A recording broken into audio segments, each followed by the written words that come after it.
way too gone. Got it up and it's stuck. Get on my level. This man needs no introduction. He's back. It's Boogie Cousins. Boogie, before we get started, Chandler and I think we're both horrible Thanksgiving people, and maybe we're not contributing anything. But we found out that Lou Will is in charge of chicken wings, spaghetti, and banana pudding, which is a hell of a menu already. What do you do? What does your Thanksgiving look like? Nah, it's nothing like Lou's, man. I'm here to taste test. I'm here to leave an opinion. I take up space on the couch, things of that nature. I'm the guy that's just here to eat and enjoy the events of the day. So no cooking for me. You contributed though, one way or another. You contributed. You know, everybody. I take the trash out. I take the trash out. Everybody gonna make a contribution. You know. That's actually big. Yeah. Lou, no, trash is the job I don't like. Spaghetti does not belong on Thanksgiving, Lou. Spaghetti. Not at all. I'm a little disappointed about that. Lou. We're a melting pot, this nation. I like it, Lou. Keep going. Thank you. Yeah, you do it potluck style. You bring a lot of different things to the occasion when you got a family like mine. When you got family from California, family from Memphis, and family from Atlanta, you got to mix it all in. I feel it. I like it. Pasta for the West Coast. Thank you. As an Italian, there's never a bad time for pasta. Always, always, always. We got to talk a little Jokic here. The conversation around Jokic will never die. There's always a list being made, or where is he in the history of the league as far as top 5, top 10, top 20, what have you. He looks good. I know he's missed a couple of games, just personal reasons, but he's back out there. And when he is out there, it's a different team. You were there. You've played with him. Talk to me about, in your opinion, as far as big men in this league, where do you have him? All time? Yeah. Well, do you know what we'll do all time and we'll do now? Because now it might just be one. As of right now, I have him as a top 10 big all time. Okay. Right now, in today's game, he's top 10 all time. He win another championship, we can easily start talking about top 5.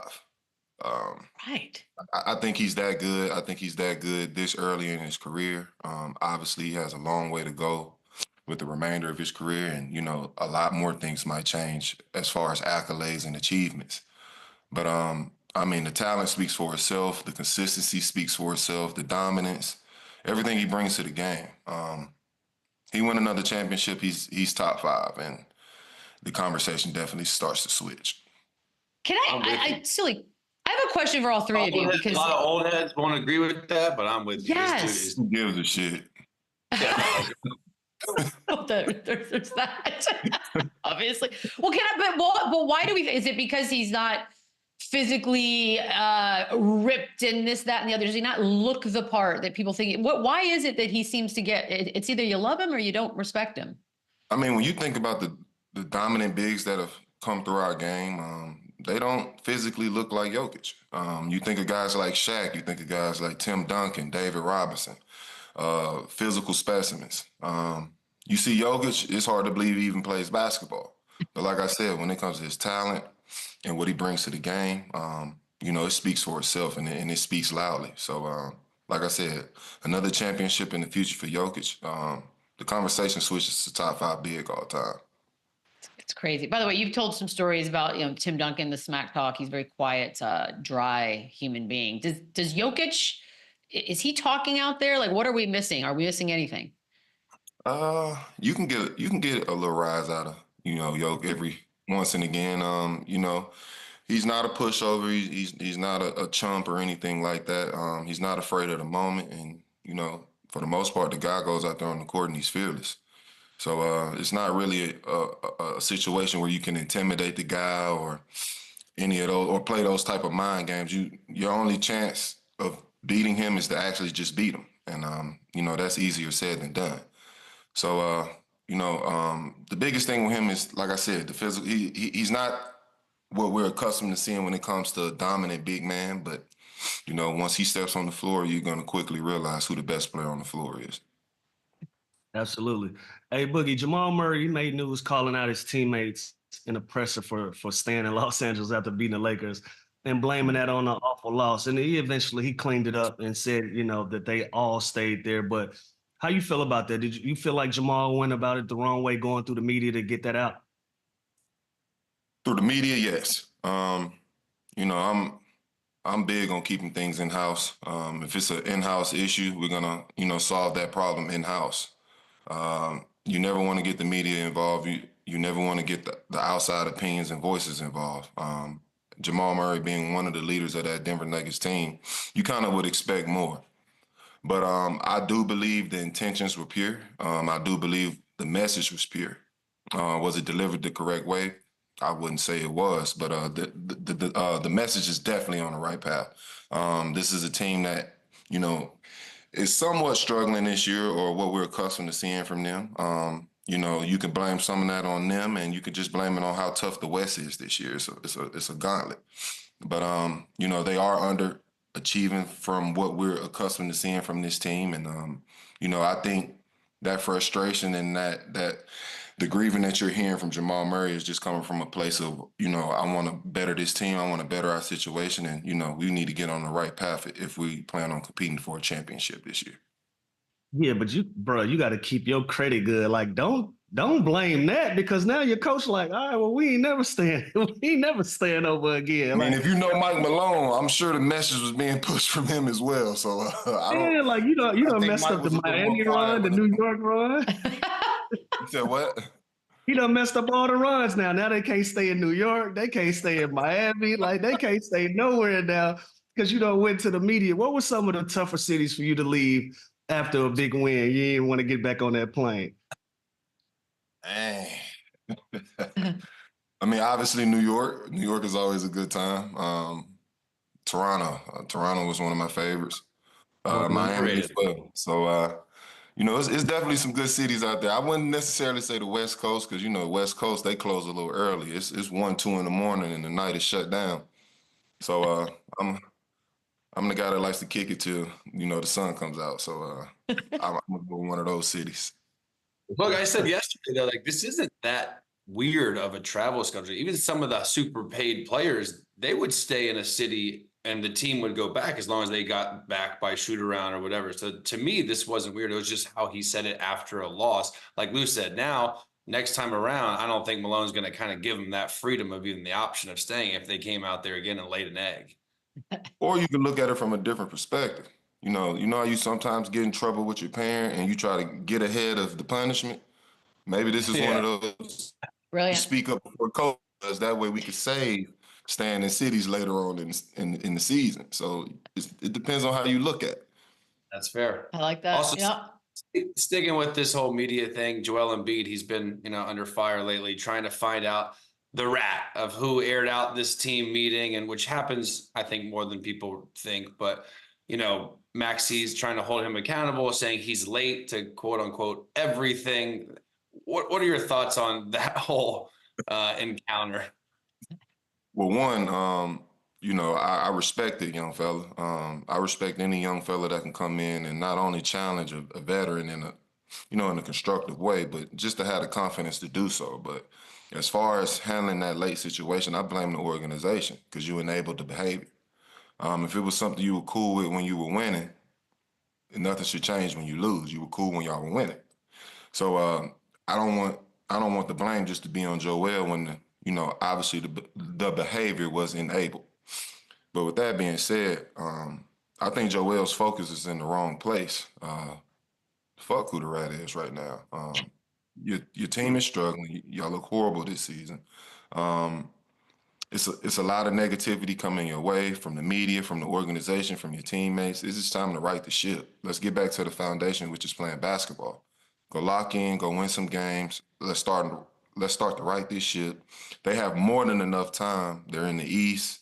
It's a top-heavy conference. They have more than enough, of a chance to get into the playoffs and actually make some noise. So I believe Joel's focus should be not about who the rat is, but just righting the ship, getting his play in the right place, and you can worry about that shit later. Did you ever have a situation like this? Because I said there was a time in Memphis where there was a fight in the locker room, and they were like, all right, they broke it up, let's keep it in-house.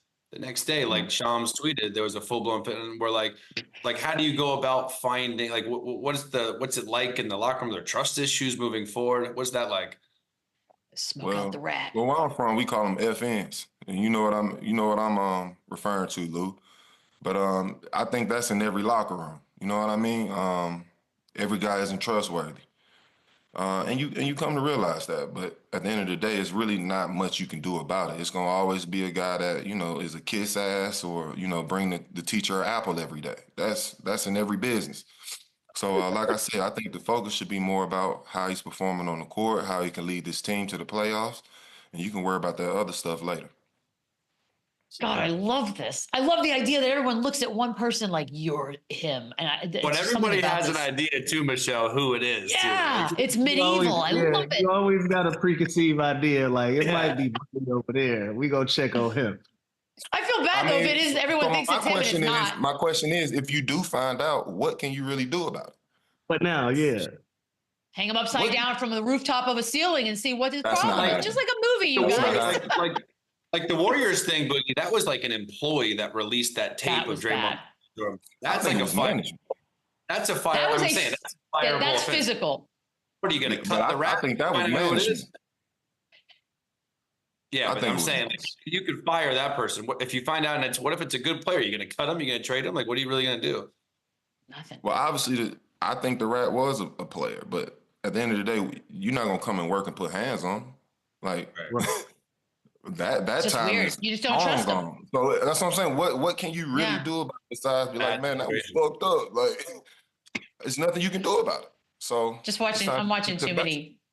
Watch Goodfellas too many times. I just have these fast fantasies of what happens next. You know what? I'm glad you're here because of the Fred VanVleet stuff. Because we all saw it. He just had a little poetry on the court, some pointing fingers at some of the refs. We thought he touched one. Maybe he didn't, because he only got fined the $50,000. I say only because both Chandler and Lou thought for sure he was going to get suspended, maybe a couple games.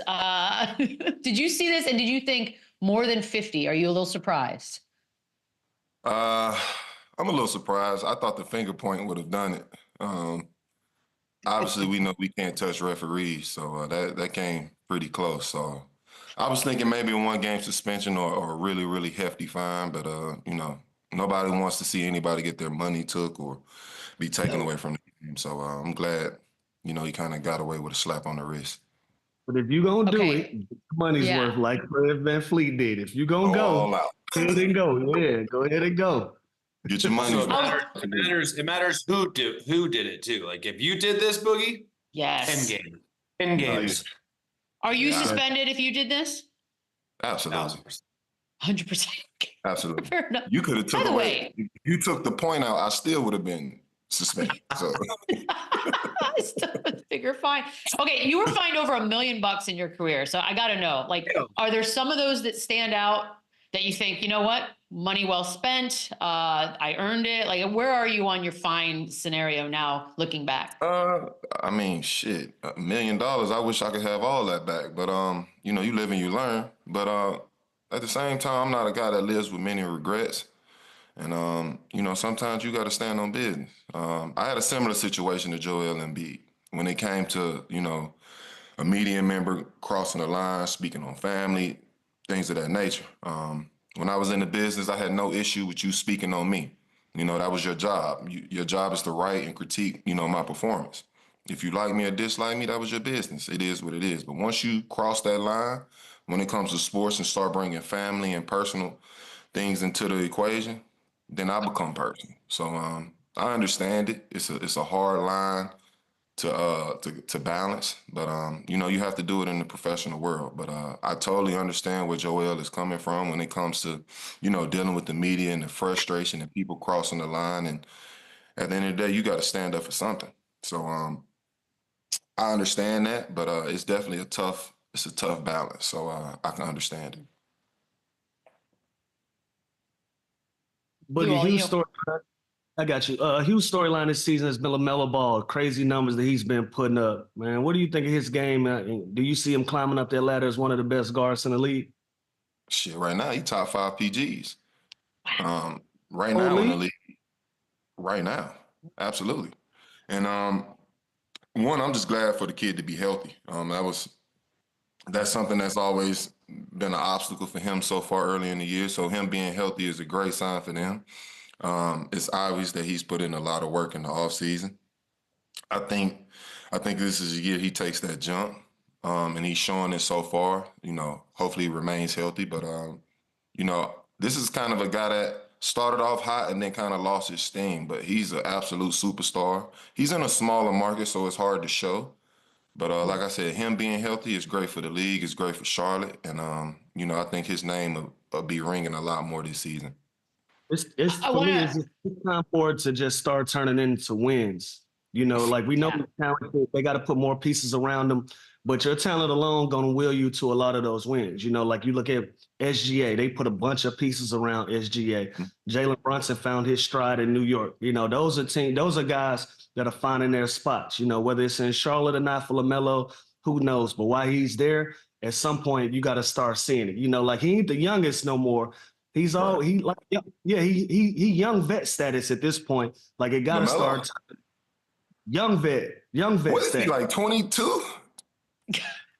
20, what is he, 23, 24? Yeah, He's a little older than that. Yeah, he's a little older than that.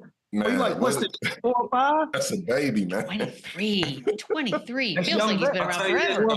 4 or 5. That's your first year off the porch now. That's facts. Yep. But I will listen. The kid's balling. I said yesterday, I just want to see him do it on a relevant team. I want to see him do it in the playoffs. I want to see him do it when the lights are on. And again, he is balling. But Boogie, top 5. We're talking SGA, Steph, Luka, Dame, Brunson, Ja. You got him over those guys. I put him top 5 in the Definitely East. over Dame right now. He's for sure over Dame right now. I mean, the Bucks have heated up lately. Team right now. Overall, I'm putting him over Dame right now. You're not taking LaMelo Ball over Dame. Stop it. Over Dame In this right now? moment right now, I think LaMelo is outperforming Dame. Now, overall, when we look at it, outperforming, that's fair. Outperforming, right now, in this space that we're in, I'm picking LaMelo. Overall, I'm obviously going to take Dame. Right now, in this moment, it's LaMelo for me. He's balling. So Beadle, ask the question. That's the obvious. That answers the next question. Then the next we were going to say right now, who would you take, LaMelo Ball or Tyrese Halliburton? Because he's obviously taking a step back. I ain't asking it. Nah, I'm not asking it now. And I like Tyrese a lot. But I just feel like it's certain things in his game that he has to work on. I don't feel like, you know, just playing fast every possession is good for, you know, Tyrese moving forward. He has to find that pace in his game. He has to find that in-between game. Everything just can't be fast, and that just can't be relied on. So I think it's some small things he has to work on in between, and also becoming a better scorer. So that's just my opinion. And it's also, too, what you have, right? It's what your team is. Yes. If you take the Drew Holiday, for example, off the Celtics and put LaMelo Ball, I don't know that they get much better. But you put Drew Holiday on the Hornets, I think he's not going to average 30. He's not going to do the shit that LaMelo Ball is doing either. So it's different. It's different games, different roles. Chemistry. Let's talk the Knicks, Bug. They starting to look like legit contenders. Cat's kind of getting his feet wet. Do they have a real shot? Obviously, everybody knows the Celtics are the top dog in the Eastern Conference. Are the Knicks a real threat to them? Are they scarier than the Cavs? Where do they stand? I think the Knicks are a threat. I think they're well constructed. I think they're built for the playoffs. It's a lot of length. It's a lot of height outside of Brunson. I don't think that's a team anybody, you know, matches up with and just thinks it's going to be a walk in the park, because that's just not true. I think they're very tough. I think they're starting to find their rhythm. They added a huge addition in, you know, Cat. I think he's still getting his feet wet trying to figure out the system. And once he does, I think his game elevates. I don't think the Knicks are a pushover. I do think they need a little more bench depth. But as far as the starting 5 goes, I think it's one of the best in the NBA.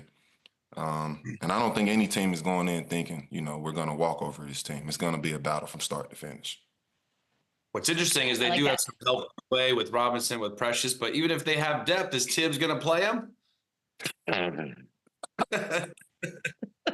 Maybe. We'll see. I know it's frustrating. He never has before. Why start now? They're going with a strong 7. 42 minutes. Maybe he'll surprise us. He'll shock the world. Okay, so this next one it's all about timing, right? Like we know as fans we can only handle black and white, yes or no. Like we can't figure out the nuances of things. But the video comes out of Zion getting full back tattoo, right?